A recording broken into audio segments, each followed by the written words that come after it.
a very extended maternity, and then because of my mental health and certain things that happened during that time, I became a single mom. We got evicted. I had to move back to my mum's for a bit, and that's when it started to kind of downward spiral for me, because I was very depressed. That Christmas, I was depressed. Going even back to your meditation, it's like the stillness. And I think when you're a mum, there's no fucking time to be still. But I also don't think that we have a chance to do that, because obviously you need a village and all that kind of stuff. How the world is now, we're not like stay-at-home mum. You know, back in the day, it was like the man goes out, earns the money, you stay home, you're the homemaker. Yes, I'm really we're not in that life anymore. The Parent Playbook.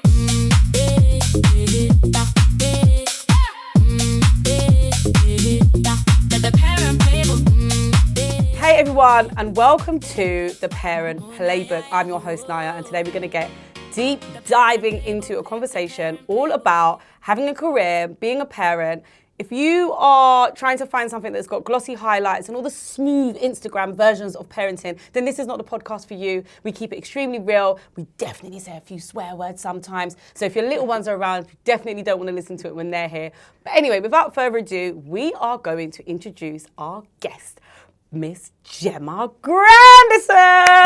If we had a studio audience, that's what everyone goes, woo, woo, woo, woo, woo, woo. Thank you. Would you like to introduce yourself and tell the people who you are and what you do and how you made it to the purple couch? Oh my God, I love the purple couch, by the way, and I love that I can swear, because I was actually thinking, can I swear? Oh yeah, babes, it's not the BBC. Yeah, it's not the BBC. Okay, we're that's okay. good then. We're over all here? good. Wherever you want to be, babes. Wherever you want to be. Yeah, my name's Gemma. I'm a presenter. I'm mum of one, and I think I'm going to be one and done. Because that was a whole situation, but we'll get into that. And yeah, I'm kind of having a rebirth situation in my life at the moment, like life, career, just everything. It's Gemma 2.0 season, and this is like the beginning of it. So yeah, I'm happy to be here. Wow, and how old is your child, girl or boy? She's a girl, my little mini me, mixed with her father, so it's wonderful. And she's 7 in a week. Oh wow, Yeah, okay. yeah. So you're not quite in the trench, No. but you're in that little bit of the strange stage. Do you know what? This is my year 6 has been my favourite year. Yeah. And it's funny because I say I'm actually enjoying motherhood now. Okay. And it obviously you have the nice moments and this, that, and everything. It depends on your experience. But honestly, like, I've been fighting for my life for 6 years. Well, I was going to say, I feel like when you have your first child, you're like holding on for dear life. Yeah. And nobody really explains that feeling of, I really love this, but what the fuck is going on? All at the same time. Yeah, it is like, it's not really something that I think mums talk about, because you kind of feel like you're failing if you shout out loud and say, I'm kind of drowning here and I'm not really sure why. But when you meet people that have 2 children, what do they say to you? You need to have another one. You need to give her a sibling. It's easier with 2. Some people say that, and then there's also the real authentic people that say, don't do it. And that's the ones with 3. That's the one. Yeah, no, it's true. My mentor, shouts out to Angela Hunt. She had her son, and then she had a daughter, and I always remember her telling me, she'd come to visit me, and she said, "Don't do it, Nyah. Do not have another one." I said, "What?" She said, "1 is hard." She goes, "But 2 is crazy." She said that she was driving her car, and she goes, "They're just going at it in the back." And she said, "Do you want mommy to die?"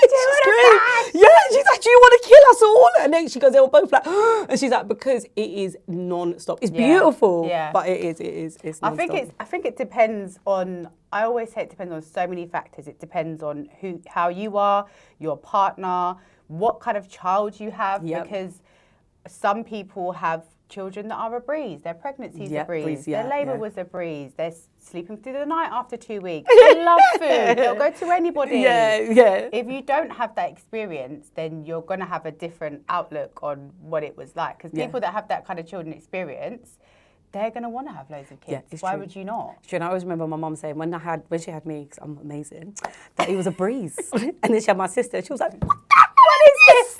My sister used to throw herself on the floor, like do all the things. In Tesco, everybody's looking at you. All the things, man, all the things. So talk to me about, okay, so your daughter is going to be 7. Yeah. Pisces? She is. Yeah, my daughter turned 9 last week. So she's on a cusp. She's at Pisces and Aquarius. She's literally on the cusp. But she came and she goes, "Mum, I'm not Aquarius. Did you know I'm Pisces?" I said, "Pisces? Okay, whatever you want." But yeah, talk to me about how you felt. Like, obviously you're in the entertainment business, being a presenter. How did you how did you decide when to down tools when you had your daughter, and when did you decide to pick them back up? Or did you not even down tools at all? Because some women just don't. Yeah, I mean, with me, I didn't decide to down tools. I kind of, I had a year out on maternity, and the week I was booked to have my first job after maternity, we went into lockdown. Okay, crazy timing. So it was very, very peak for me. And you know, when you've had that time off, any mum knows, when you've had that time off, you're like, you're ready to go back to work. Yeah, like, I'm ready for this. And then... Anything but this. Yeah, I just need to get Give me a out, day. put makeup on, get off my tits. She wouldn't take the bottle. She wouldn't take the bottle? No. So that was like one of the... Didn't like sleep, didn't take a bottle. Okay. So for me, I felt kind of trapped. Yeah, I couldn't do anything. So the only like, one. Yeah, nobody... I would like go to Tesco's. That was like my outing. And then I'd get a phone call like, right, yeah, she's crying, she's getting louder. So yeah, it was really hard for me. So I was really raring to go back to work. And then obviously lockdown happened. So I had a 2 to 3 year extended COVID maternity. Leave, Yeah. And which is beautiful in some respects. Yeah. Because you'll never really get, like, I felt like when it was the pandemic, in the midst of it, I felt like, wow, like, we're just here. And we'd never actually get this opportunity to just be there looking at your, be still. Because you're always just, you know, forever going. On the go. Yeah, now in hindsight, now I can see that. And now things are getting busier for me. I'm just like balancing things. It's obviously hard. But I think having your first child, it's like nobody can prepare you for what changes that brings and what it's like. And it was kind of a lot. And the whole sleep deprivation thing was just horrendous for me. I was just like, why doesn't this child like to sleep? Like, I don't understand. Like, what am I doing? What's going on? Yeah. And it's like they use torture. They use sleep deprivation as torture. Like, it's an actual thing. And I think that was one of the things, because in that time, my mental health started to decline. Okay. And I think before that, a couple of years before that, I started to have a bit of anxiety around certain things. Then I had her. Then the sleep deprivation, then the mum hormone anyway. It's because like it's forever changing. Yeah, you're very up and down. So by the time I was ready to go back to work and then we went into lockdown, I was like, oh, but I kind of just went with it or whatever. Her dad was back to work, so he was a key worker, so I was just by myself. So I found that I was very jealous. Like, oh, you're how dare you see people? Not just, do you remember standing in the car park, like in St. In the 2 meters, and you're 2 meters away from everyone. That was my outings out, my maternity, like it was peak. So yeah, I had a very extended maternity, and then because of my mental health and certain things that happened during that time, like I became a single mom. We got evicted. I had to move back to my mum's for a bit, and that's when it started to kind of downward spiral for me, because I was like, I was very depressed. That Christmas, I was depressed, and I'm a very holistic babe, and I'm not into like antidepressants and stuff like that. And I know people that was telling me like, Gem, like it's saved my life, and I tried it once, and it felt like I was on acid. And I was like, I've never taken acid. I was about to say, this sounding really like holistic, the acid, but not acid. Okay. I could only that's imagine. Okay, because I was like proper like disorientated, and I was like, how the hell am I supposed to care for my child and feel like this? Yeah, and they say it always takes about 2 to 3 weeks to figure settle itself down. out. Yeah, and I'm like, I ain't got 2 to 3 weeks. I've got this kid and and I just didn't like it, so I was like, no, I'm not doing it. And yeah, I just struggled through it basically. And I tried to do like I started my podcast like in lockdown, all that kind of stuff. But I just couldn't sustain. I couldn't be consistent because I was struggling mentally. Yeah. So it really kind of took me. I kept taking lefts basically. Okay. I just going the scenic route. I'm going left. Yeah, but then I was like, all right, I've gone too far now. I don't know where I am. And it's taken me a long time to get back to where I am, and that's why I say about the whole kind of Gemma 2.0 thing now, because you're ready. I finally feel like I've leveled out. And also, it sounds like, you know, everyone, you have to meet everyone where they are in terms of their growth. Yeah. And you said it's taken a long time, but to me, that doesn't sound like a very long time. It sounds like a very. It might feel like it in the moment. But if your daughter's going to be 7, like people are on a journey for like 20 years trying to figure themselves out. So you've done really well. And you know, you have to understand that what we deal with, especially as mums, is we're continually traveling through the invisible load. So on top of everything else that you just explained that you were traveling through, you had life.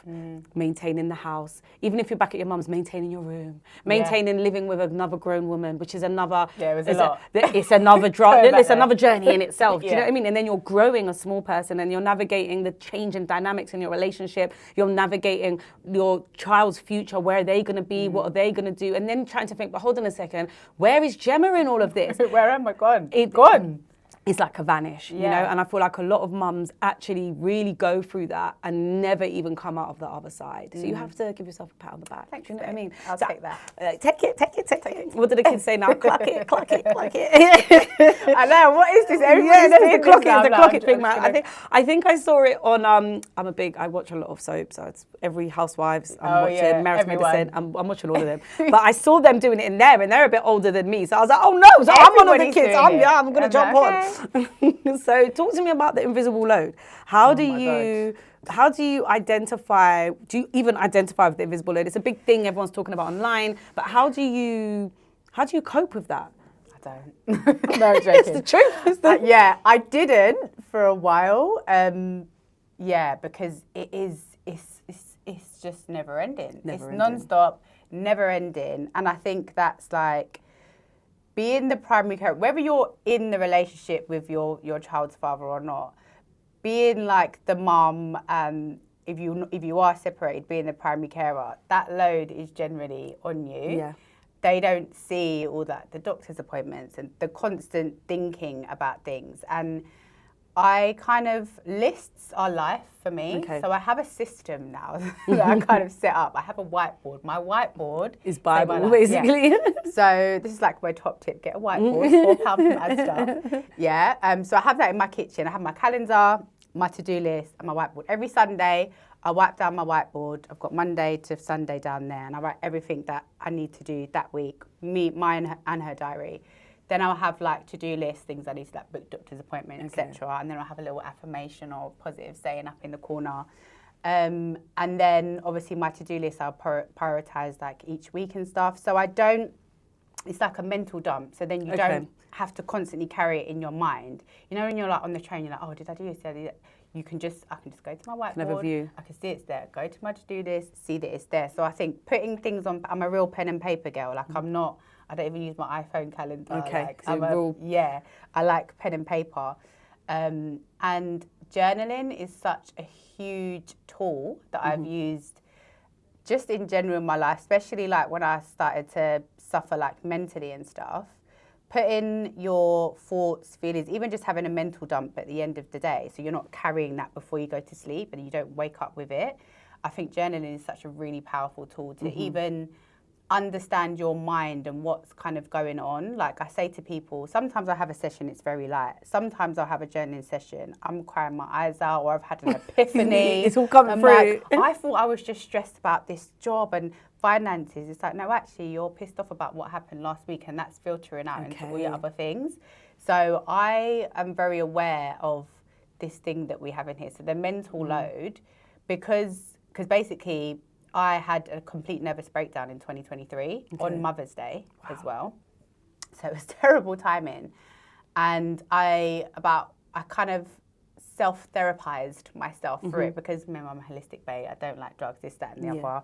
Doctors want to put you on antidepressants. I was this close to turning myself into a hospital because I was so scared. I wasn't out of control. Yeah, I wasn't in my own body. Like I wasn't in control of that and I didn't know. I didn't like that feeling. It was a very scary feeling.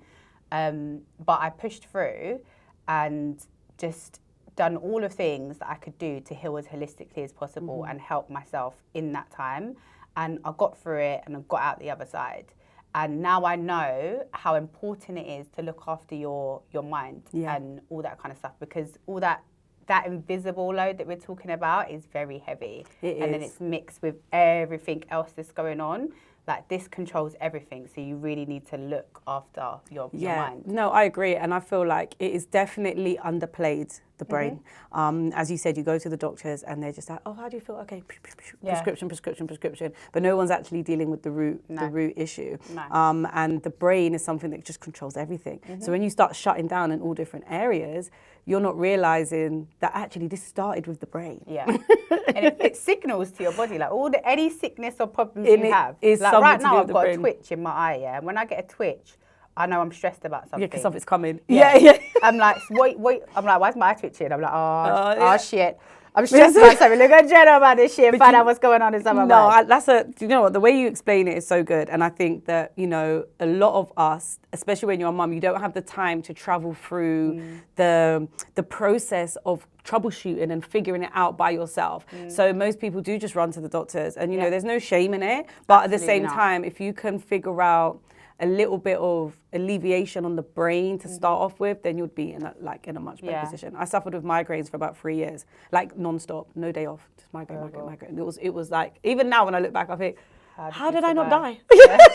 I get it. But then after everything I traveled through to figure it out, it is definitely all the brain that gives you every single signal. 100%. And it makes your body scream out and say, stop and help me. Yeah. And if you don't stop and you don't get figure it out, then it is just a long life of ailments and stuff. 100%. So I love that you spoke about the holistic element. I think there are a lot of people that really want to do holistic stuff and they want to be, just try things that are natural. And we're kind of like in the day and age where even if you want to eat a real apple, are we even being given? Is it a real apple? Is it a real apple? What did you pump it with? Where did it grow? If you're burning sage, it's like, is this real sage? Yeah. Like, I remember my sister-in-law said, yeah, I've just made myself a ginger drink, but I got real ginger because I went to the shop and I was like, real ginger? Real ginger? What do you mean? And she's like, no, because the ginger here is, so there's a lot of information on the internet now that overwhelms and overstimulates, and especially for mums.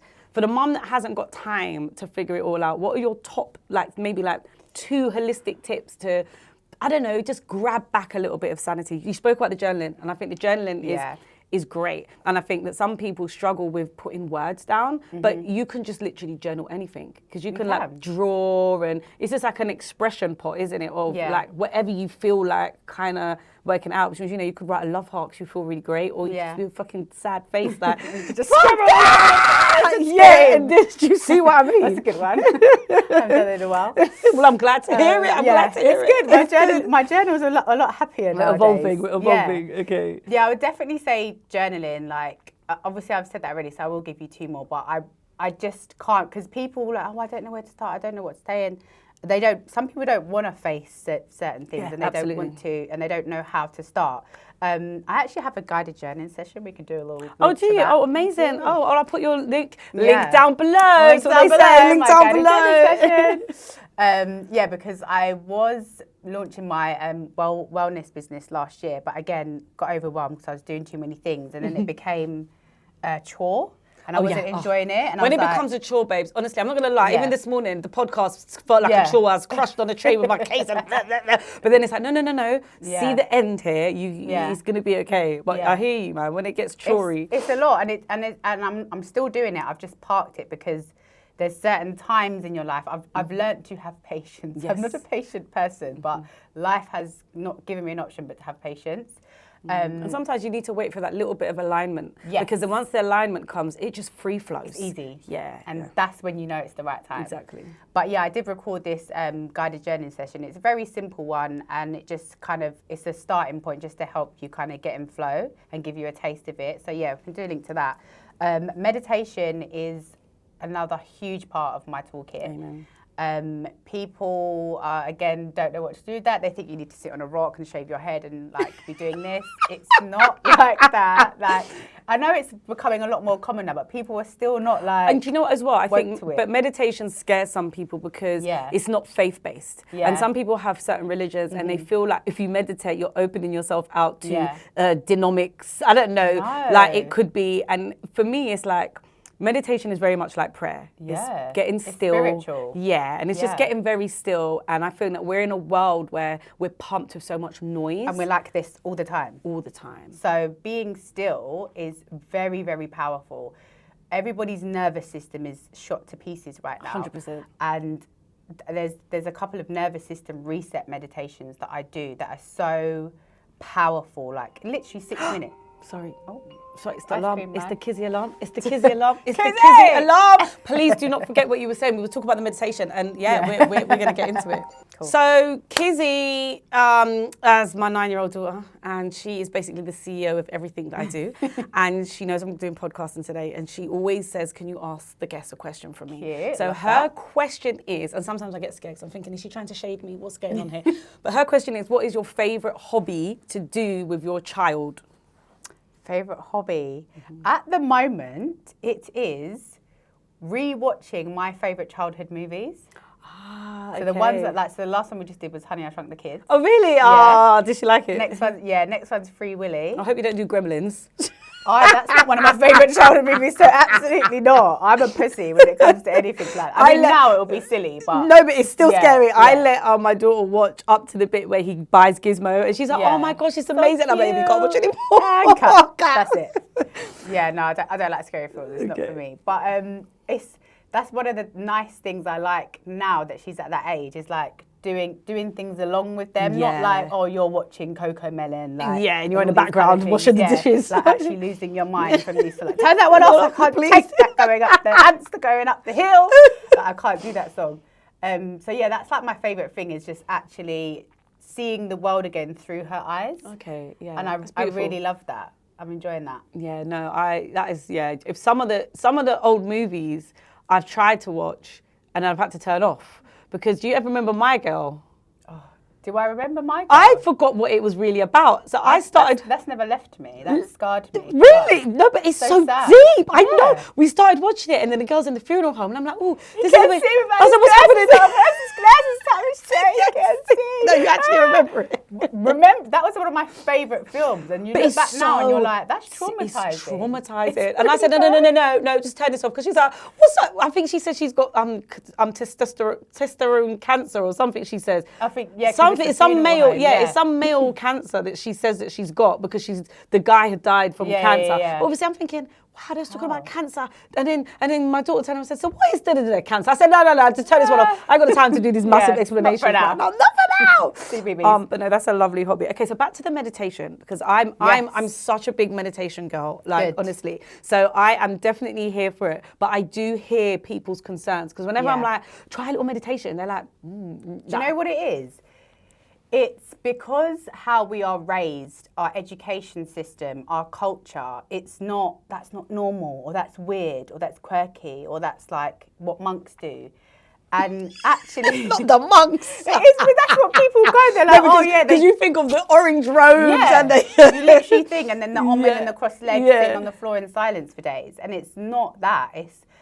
It's about having those little moments. As we were saying, life is so fast-paced. We've got so much things going on, and we need to check in with ourselves and check in with our bodies, because you can feel like, you do like body scans in there and you can feel it, and you'll be like, it's in my throat, and it's like, because there's something you're not vocalising, something you need to talk up about. Or if you're grieving over something, you need to let yourself just have that moment and actually feel it and be like, yeah, do you know what? I am actually really hurt by this, or whatever it may be. Or visualizations. I'm big on visualizations, meditation now, because obviously I'm good now. I'm Gemma 2.0, so now I'm ready. Visualizing the greatness. And honestly, it's just so powerful, especially if you are stressed and going through horrible times. Meditations is one of the tools that really saved me and helped me self-regulate. Yes. That's what it's about, self-regulating. And once you have that tool, it's priceless. So I would definitely say meditation. And the second one, I had it and it's gone from my brain. What was it? So it's me because of the Kizzy alarm. What was the second one? Hold on, I said about journaling, then I said meditation. What was the question? I think those two are good. I know, because I can't, so now I've got to backtrack for myself. So I don't remember. No, we was talking about holistic healing processes that people can do at home in their own time. So like journaling obviously was amazing. And then we spoke about the meditation. Okay, I'll just add moving the body then. Okay. Because again, we're all connected, body, mind and soul. So working out stuff like in your mind is very helpful to calm your system. There's energy in your body that needs to be moved. Like that's how sickness comes about, because it's like stuck energy. So I just started doing yoga, and that was like so good for me. Even going for a walk, I know it's very like small things, But honestly, swimming, whatever it is that you like, dancing, just going out dancing, whatever it is, moving your body, and then also know when to rest, because sometimes rest is best, and it's so important, especially if you're already stretched out. Like having that moment to actually reset and rest and refill your cup is very, very important. Yeah, I definitely agree with that. I've done the yoga. I haven't done a lot of yoga this year, but I want to get back into it because yoga is powerful. I feel like for me, yoga's really good because it's the one time I really do get still. Like, because I'm so concentrating on, you know, like, it's like, yeah, it's crazy. And I noticed that, like, maybe, I don't know, a couple months ago, not even that long ago, I just started, like, my teeth started hurting. There's a lot of things. And then I started recognizing the same things that were happening when my migraines came. And I was like, what is missing? What is missing? It's the yoga. It's the yoga. And I went back to my, no, that's what I did. That's the only thing. I work out, but it's like my yoga teacher had changed and I really fell in love with her. I'm one of those people, so I fall in love really quick, man. She had left. I didn't want to do anyone else's class. So anyway, I went to see her and I was like, oh, Aniko, like, she's like, what's wrong? I was like, no, there's a lot of things happening and I feel like I need yoga. And she was like, have you been meditating, Nyah? I said, for a little bit. She said, you don't need yoga, you need to be still. This is your problem. You don't need me, you need yourself and you need to sit down. So going even back to your meditation, it's like the stillness. And I think when you're a mum, there's no fucking time to be still. Because even when your child is asleep and you think, okay, I'm going to attack it right now, you think, oh my God, let me just hang up that quick washing. Oh, let me just unload the dishwasher. Oh, let me just quickly sweep up this thing down here. Oh, let me, look, why is there school clothes on the floor? Hang up the school clothes, bag. Oh, let me wash out the water bottle. There's always something to do. And I think that we don't prioritize ourselves as mothers because our priority is always our children. Yeah, but I also don't think that we have a chance to do that because obviously you need a village and all that kind of stuff. How the world is now, it's like we're not like stay-at-home mum. You know, back in the day, it was like the man goes out, earns the money, you stay home, you're the homemaker. Yes, unrealistic. We're not in that life anymore. Yeah, it's changed. Like we're working mums, we're this, that, we're business owners, we're all of these things. A lot of people are single mums now. Yeah. And it's like you don't have the opportunity to do that because there is no safe kind of space or rest to do that. So it is very, very hard for mums now. And that's why a lot of people are just choosing to be rich aunties. It's a rich auntie thing's on the rise, you know. Well, listen, I have a child, but I'm still trying to be a rich auntie, yeah? Okay? I've got a niece. I've got a niece. I hear you. And I listen, and it's so funny because I literally said this the other day in a video that I was recording. It's like, I used to hate the word auntie because I used to be like, oh, don't call me auntie, man. It's aging me out. And now I'm like, oh, no, babes, I am your auntie, and I'm going to be the rich auntie. So you're like, oh, I need to go to Auntie Nyah. So yeah, but listen, rich aunties can be mums as well. But I hear what you're saying. There are some that are like, forget this. I just need to focus on myself. Yeah. Because otherwise your cup just gets completely empty. So talk to me about you touched a little bit on community. Do you have like a tribe, like, you know, to help you with your daughter? Yeah, absolutely. I have my mum and my nan and obviously her dad. We've got like a system going on. So my mum's like her other second mum, I would say. Oh, I love that.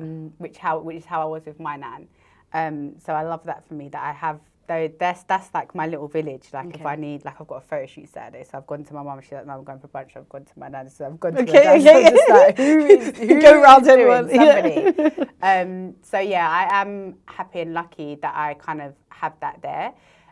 So how you spoke about your whiteboard, right? Yes. So the whiteboard is the dump and you put everything there for your household so you can see what's going on. Yeah. But when you're handing off to like mum, nan, dad, how do you communicate what your daughter needs through them so that there is, you know, like some continuation? Or like, so everybody's like... Continuity from your whiteboard. Do you know what I mean? Because does that stress you out to know that, okay, they're not reading from here? They're not on what I'm on.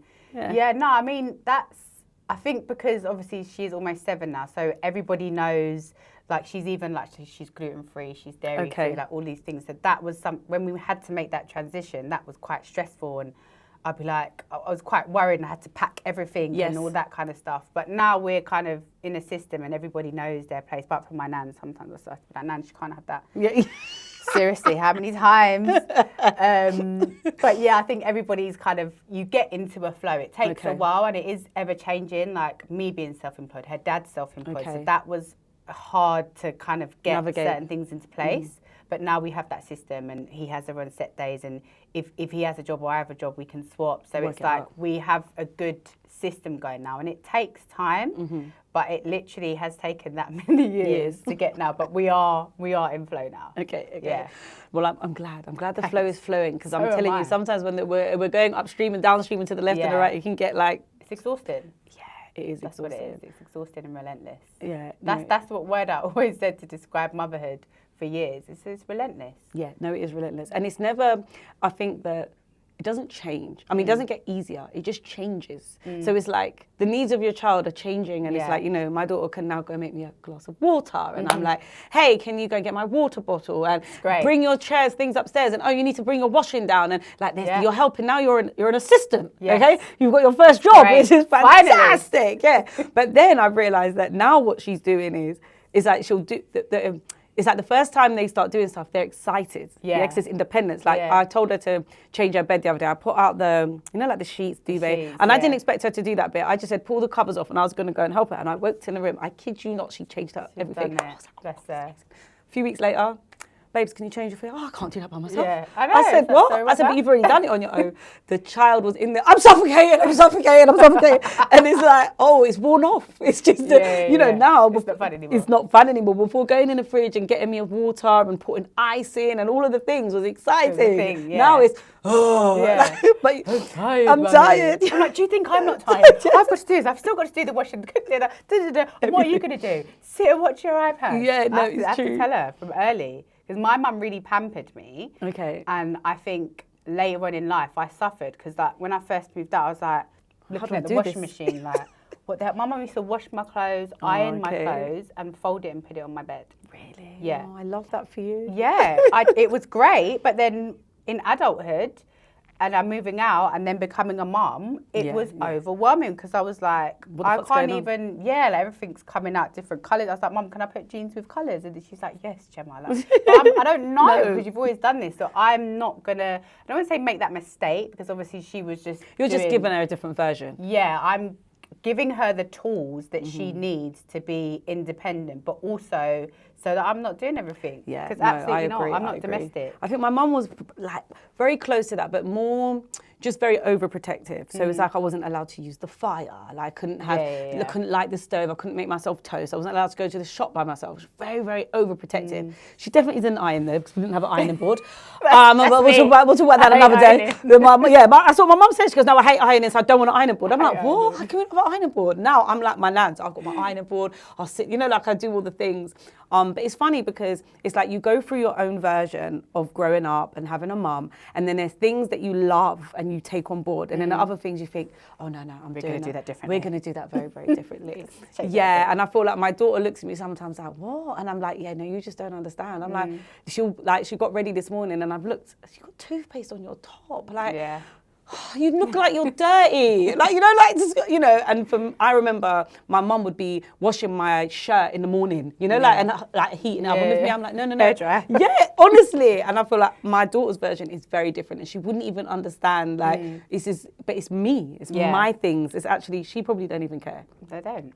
So what is your top tip to someone that is suffering probably with their mental health, doesn't want to go to the doctor, or has been to the doctor and has been prescribed something that isn't going very well, and they're at their tether's end? Like, I'm someone that doesn't like medication, but I was in such a bad place. I'm like, give me everything, because I can't, I'm going to die. Yeah. Nothing works anyway. going to die. No, but honestly, that's how I felt. I was like, no, and when the doctor prescribes you something like an antidepressant, there's no way of communicating what that is going to make you feel like, good or bad, And for me, I remember taking them, and then I think I'd taken them incorrectly. I'm neurodiverse, so I think I freestyled and done my own thing. I think I took them, then stopped. No, I done the freestyle. No, I did. I took them, and then I thought, no, this ain't working. Stopped, and then was really bad. And then oh no, I'm taking them again. Took them, and then I felt like I'd never felt before. And until that point, way worse. Really? Yeah, and till that point, when people would say to me that they're suffering depression, or and I used to feel like, but come on, man, you can be positive. You can Come on,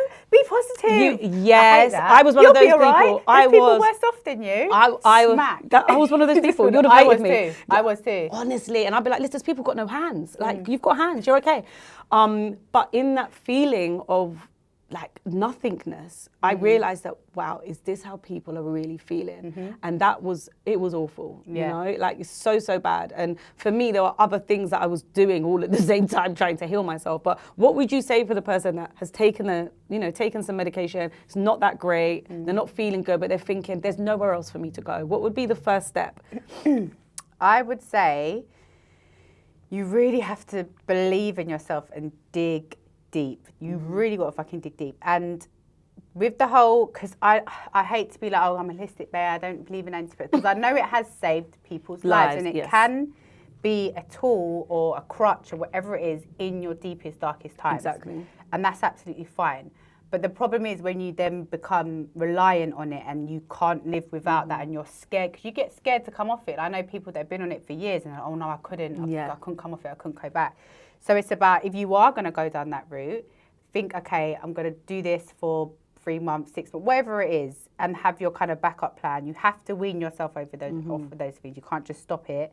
Like I take something now, which is from a company, because after my breakdown, I was doing so much research, trying to find out what was happening to me and what I could do.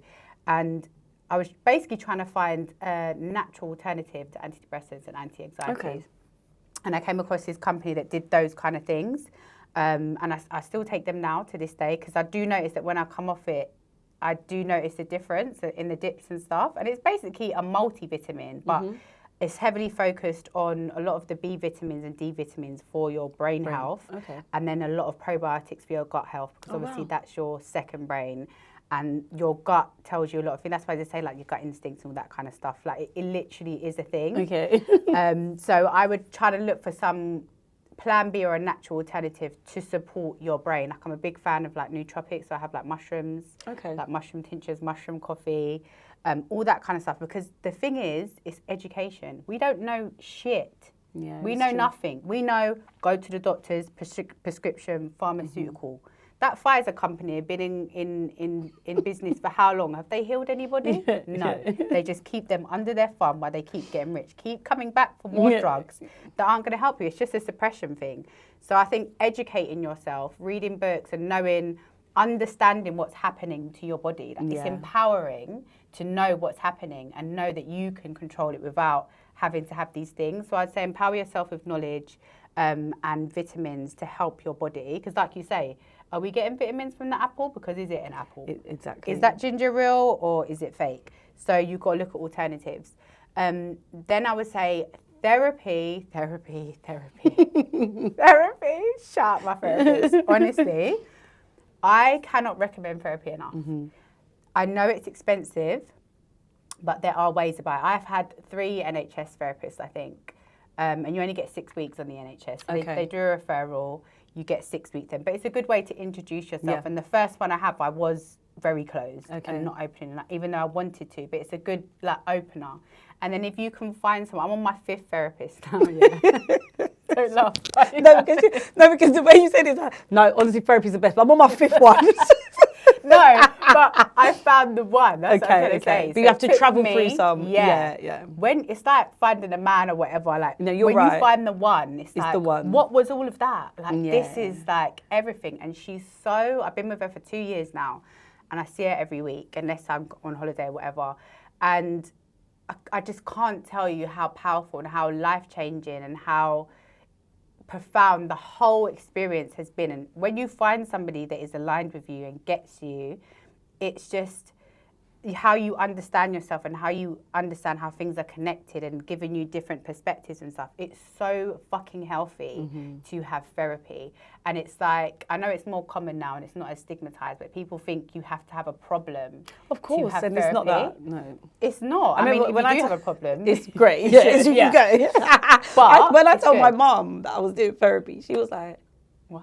What's wrong with you? What happened? And I was like, what? She goes, no, but it's like something okay. In her head, therapy means you've been abused or there's some big dark childhood secret. Like, I was like, no, it's for everything. Even you can have the best childhood in the world with all the things that you think a good child should have, the love, the money, the financial freedom, all of those things, that child is still going to need some type of therapy when they get older, because when we're younger and we are presented with things, our child version holds on to that. And it could be anything that shapes you as an adult and you just don't realize it. Absolutely. So no, I'm with you. And you're right about finding the right therapist. One of my best friends is actually a psychotherapist, and she told me to do therapy, went through the migraines. I was like, I don't need therapy, like I'm good. And she's like, okay. Anyway, I think a year went by and then my migraines are still there. She's like, you should consider doing a therapy. I was like, no, that's good. I'm good. Another year went by. I need a therapist, I'm doing it. And she said, okay, but give me some time, because you don't just need therapy, you need the right therapy. And she said, you need the right person that's gonna match you. So give me some time and I'll figure something out. 6 months she took, and then she found someone. And I walked in, I was very, very blessed because it was my first therapist. Walked in and it was like the best year of my life. Yeah, it was like, honestly, it was so profound. Like, I couldn't believe that I could get so much from a conversation with this woman. Like, really? Like, I know myself. I didn't know myself. You don't. And how certain things will affect you, and how you can flip things, and she's given me so many tools. And how does it help with your parenting? Because I know it affected my parenting. Oh, how does it help with my parenting? It makes me a better parent. Because, again, we don't get that time to ourselves. I know that hour when I'm walking that room, or we have FaceTime, depending on our schedules, I know I can just leave it all out there, whatever it is, whether it be good. Like now, sometimes it's like a life coaching session, because I'm better now. It's not deep stuff, and it's not the trauma that I'm going through. So you're maintaining. It's kind of like helping me just get through the next challenges, whether it be imposter syndrome and all these kind of stuff. But I think having that space to just was all for you. It's just dedicated to you. This is your time. You can offload that. You're not carrying that. You're lighter. You come out of there lighter, happier, more equipped, and then you're a better parent because you're not carrying that stress. You've dumped that all. So you're not carrying that. So then you've got that energy to then be a good parent. So I think that's really key for parents to actually have that time. And in any relationship, it's helped all of my relationships to understand from other people's perspectives and stuff like that, having that empathy and compassion to be like, do you know what, like if I flip the script, I might not agree, but I get it. Yeah, you can see it from the other person's point of view. I feel like one of the biggest things for me was understanding why I react in a certain way. And being able in the moment to be like, okay, it's not really about you. My was all about me, and you just caught me at a tipping point, and being able to rein it back in and be like, okay, cool, it's just not that serious, you know. And also just like managing that with my daughter as well, like looking at maybe what had happened in my childhood that maybe has affected me in a certain way. I don't want it to affect her. Not even things that are majorly massive, but just really small things, which is, you know, like I feel like one of the things that I found out through therapy was when I was younger, I was told not to cry. I was such an emotional child. Like you could talk to me and I'd be like, and I'd be like, why are you crying? Am I scary? What's going on? Yeah, so my mum's like, why are you crying? And I remember being told continually, stop crying. And I just stopped crying. And as an adult, I'm not really an emotional person anymore. I can't really cry. Yeah. And I was talking to her about the fact that my granddad had passed and I hadn't cried and he was really close to me. And anyway, we uncovered that. But the thing that taught what I learned out of it, which has helped me with my daughter, is when she's upset and she's crying now, I don't tell her to not cry. I say, no, you can cry. It's okay. Come, I'll give you a hug. And expressing the way that you feel is not a negative. Some people cry, some people shout. We all have different ways, and I don't let her feel like she can't cry, because I don't want her to get to a stage where she's upset about something and can't cry, because that's like, huh? No wonder I had a migraine for 3 years. Man, I cried for like 30 years. It's all stuck inside. That's what I was talking about, the stuck energy. It's a thing. Like you was having migraines because that energy was stuck inside it's stuck in there. And it needed to come out. So doing therapy and yoga, they're complementary to each other for the mind, body, to then free the soul. 100 million %. It's the whole vibe. And just on that subject of therapy, because I know it is very expensive to keep up, look for people that have just graduated and they need to study cases and stuff like that. And the hours, isn't it? Don't they need they need a certain amount of time, so they'll do it for cheap. So one before this one, I think it was like £15 an hour. Oh, that's amazing. And I was with her for 6 months, and she was amazing. She introduced me to art therapy, which is really cool. Or like local like communities, Christian centres, stuff like that, they will do it at discounted rate. Some of them even for free. So just research kind of people that have just graduated or graduating, all that kind of stuff, community, Christian, stuff like that. It is affordable. You just have to find it, and I promise you, you won't regret it. Girl, listen, I feel like today's session feels like a therapy session. I was going to say, we're having a therapy therapy session. Don't forget about the podcast. No, honestly, you've been absolutely like amazing today, and I've learned so much, and I know the listeners are going to learn like lots as well. So, hope so. We will make sure we put all of your tags and stuff so they can contact you for your meditation, the journaling. Because it's not even like live. That's what I'm saying. I'm sitting on so many things that I've done. Guys, if you're listening, please, I'm going to put all of her information in the caption, and you're going to be able to attack her for her to get ready. The alignment is now. The alignment is now, okay? The alignment is now. But thank you so much for coming. I appreciate thank you for having me. It was lovely. Guys, we come to the end of another marvellous episode of the Parent Playbook. And today we travelled through some holistic gems which are free. And amazing ways for you to be able to, get a hold of the invisible load and just try and manage a little bit better. But yeah, thank you so much, everybody, for listening. And yeah, we'll see you on the other side. The Parent Playbook.